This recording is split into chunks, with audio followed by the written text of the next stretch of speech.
sini kedatangan Al-Fakir untuk meminta dukungan dan support dari salah satu ulama di Banten terhadap apa-apa yang sekarang sedang viral, banyaknya hujatan-hujatan yang bertebar di Indonesia, terutama orang-orang non-Muslim yang setiap hari kita lihat mereka menghujat Nabi Muhammad SAW, menghujat agama Islam, bahkan Al-Quran pun mereka injak. Maka dari itu Al-Fakir, perwakilan dari Apologet Islam Indonesia yang disikat dengan API, untuk bersatu dengan para ulama melaporkan dan untuk bersikap tegas. Asyidda'u 'alal kufar wa ruhama'u bainahum. Kita harus tegas menyingkapi hal ini karena Bani Israel Allah laknat. Malam ini Al-Fakir kedatangan tamu istimewa Gus Wafi selaku pejuang, dan mudah-mudahan silaturahmi ini membawa berkah buat kita semua. Dan Al-Fakir mendukung itu Gus Wafi selaku ketua pembina API, Apologet Islam Indonesia, yang menjaga pemurtadan, dan Al-Fakir mendukung lahir dan batin. Dan Al-Fakir ucapkan jazakumullah khairan katsira. Saya berharap semua orang tetap on the track, tetap berjuang bagaimana mendorong terus diskursus yang sudah terlanjur membumi ini, dan anggap bahwa apa yang dilakukan WAPI ini hanya bagian daripada strategi untuk mengalihkan isu.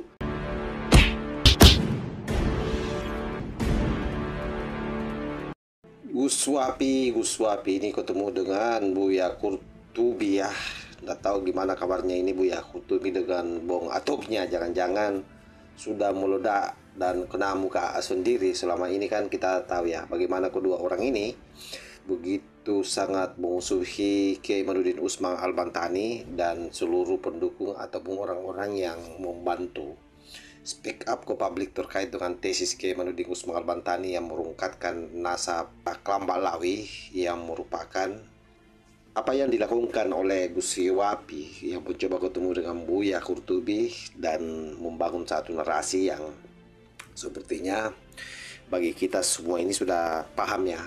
Ini namanya jurus kunyut melempar buah sahabat. Jadi jurus pengalihan isu, salah satu bentuk strategi yang memang acap kali digunakan oleh orang ketika dalam satu isu dia tidak bisa membingkan apa yang menjadi pembelaan-pembelaannya, ataukah merasa kalah dukungan dari mayoritas umat, maka dia akan berupaya mencari satu isu sentral yang kira-kira bisa membuat banyak umat kemudian ikut dengan mereka dan mendukung apa yang mereka lakukan.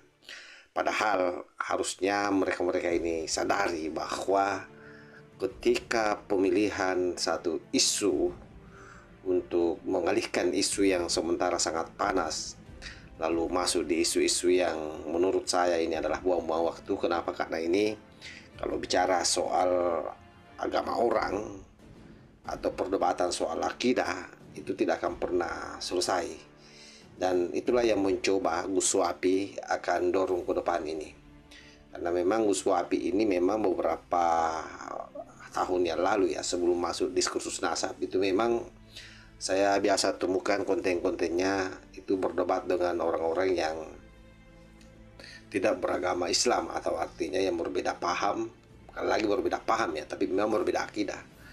Karena itu bagi saya sekali lagi bahwa ini hanya upaya yang dilakukan oleh Gus Wapi bersama dengan Buya Qurtubi untuk mengalihkan isu nasab ini.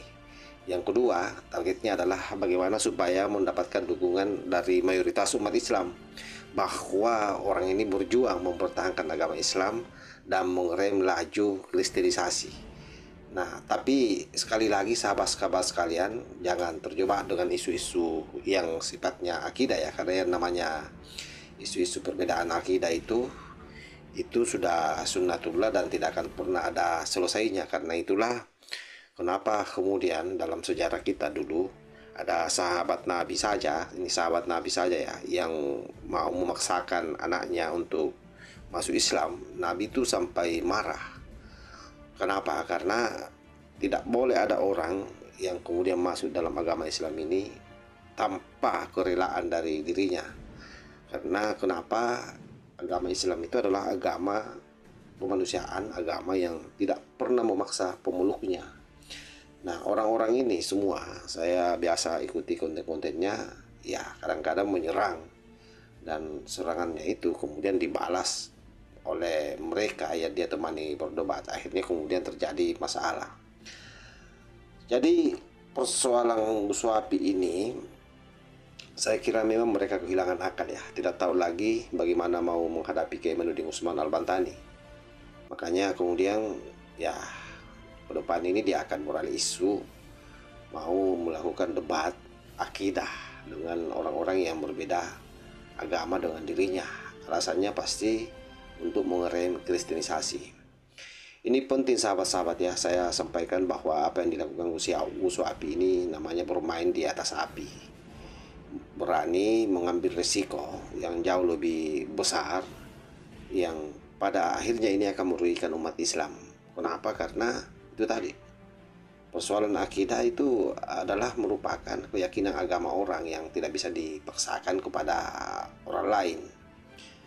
Kenapa? Karena kita harus memahami betul yang namanya akidah itu adalah merupakan keyakinan seorang individu atau bagi umat, baik itu umat Islam ataupun umat Kristen, Hindu, Buddha, dan Konghucu. Dan itu keyakinan kita kepada Tuhan serta kepada Nabi dan ajaran agama yang diyakini sebagai wahyu dari Allah. Bagi umat Kristiani, akidah mereka juga berdasarkan ajaran-ajaran Alkitab dan keyakinan mereka tentang Yesus Kristus sebagai Tuhan dan Juru Selamat. Oleh karenanya kedua keyakinan ini kalau diperdebatkan sekali lagi buang-buang waktu. Karena itu sahabat-sahabat sekalian, saya kira kita harus bersepakat ya bahwa yang namanya perbedaan keyakinan agama itu biar bagaimanapun pasti akan tetap ada dan itu tidak akan bisa disatukan. Jadi sekali lagi, yang dilakukan oleh Gus Wapi dan Buya Qutubi ini adalah pengalihan isu. Saya pertegas bahwa yang lebih utama sebenarnya itu dalam orang beragama adalah bagaimana kita hidup berdampingan dengan penuh rasa hormat dan kasih sayang. Bagaimana kita menghargai perbedaan akidah bukan berarti menghalalkan keyakinan kita sendiri. Tidak boleh begitu.